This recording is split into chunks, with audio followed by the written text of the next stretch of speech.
Halo, Assalamualaikum adik-adik. Selamat pagi dan selamat datang di kelas.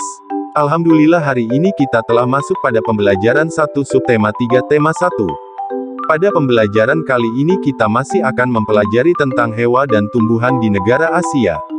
Nah adik-adik, pada pembelajaran 1 ini kita akan membahas tentang sebab dan akibat dari rusaknya lingkungan hidup hewan dan tumbuhan di negara Asia. Sebelum lanjut pada pembahasannya, jangan lupa untuk isi absen melalui kolom komentar. Dan siapkan pula buku catatan dan alat tulisnya karena tugas kalian hari ini mencatat atau membuat rangkuman dari pembahasan yang saya sampaikan melalui video ini. Baik, kalau begitu mari kita mulai pembelajarannya. Nah adik-adik, tahukan kalian bahwa harimau Sumatera, orang utan dan badak becula satu merupakan jenis hewan yang dilindungi di negara Indonesia. Hal ini disebabkan karena jenis dan populasi hewan ini sudah langka sekali ditemukan di Indonesia. Kira-kira apa yang menjadi penyebab hewan ini langka? Apakah adik-adik ada yang tahu?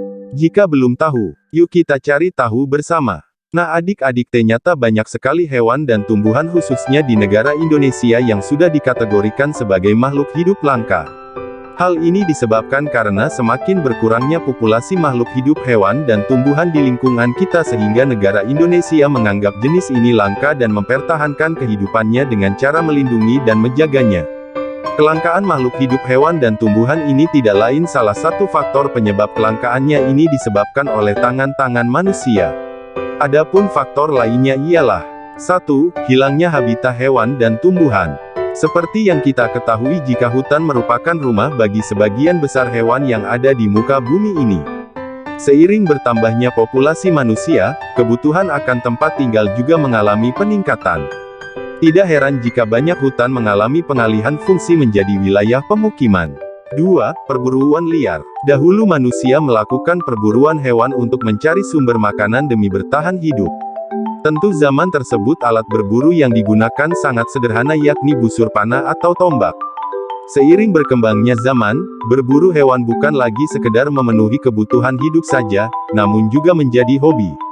Bahkan alat yang digunakan juga mengalami perubahan menjadi senjata api.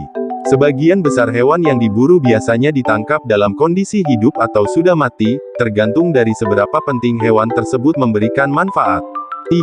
Bencana alam. Bencana alam juga turut menjadi penyebab mengapa hewan yang terdapat di Indonesia menjadi langka.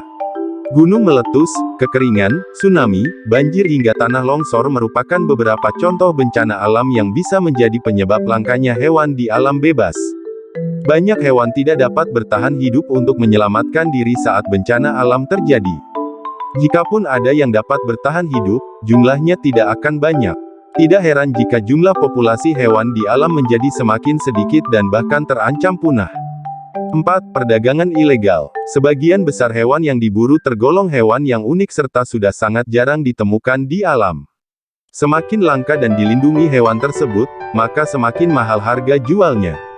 Sebagian besar hewan yang jual belikan ini biasanya dijadikan hewan peliharaan, diambil bagian tubuhnya, kulit, gading, tanduk, atau kula, bahkan dikonsumsi oleh pihak-pihak tertentu. Bahkan di negara tertentu, bisnis perdagangan hewan langka dan liar ini cukup banyak, bahkan peraturan yang diberlakukan tidak terlalu ketat, tentu diperjualbelikan secara ilegal. 5. Meningkatnya hewan predator. Predator memiliki peran yang amat penting guna menjaga keseimbangan alam. Namun apa jadinya jika jumlah predator yang terjadi di alam semakin meningkat? Tentu keseimbangan alam menjadi terganggu. Nah adik-adik, itulah penyebab hewan menjadi langka. Dan masih banyak lagi faktor penyebab hewan menjadi langka. Dan jika hal ini terus-menerus terjadi menimpa lingkungan hidup hewan, kemungkinan hewan yang awalnya langka bisa menjadi punah. Nah adik-adik, itulah tugas dan pembahasan materi IPA Selamatkan Makhluk Hidup dan Tumbuhan.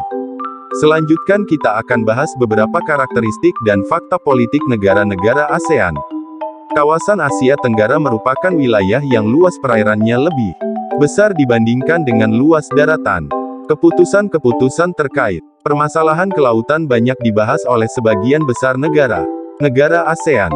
Negara-negara di kawasan Asia Tenggara mempunyai sistem pemerintahan yang berbeda-beda, namun pada dasarnya semua berbentuk republik.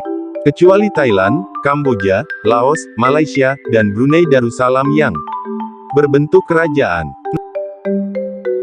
Nah adik-adik, untuk menambah pengetahuan kalian, di sini saya telah sajikan fakta politik negara ASEAN berikut dengan identitas setiap negaranya.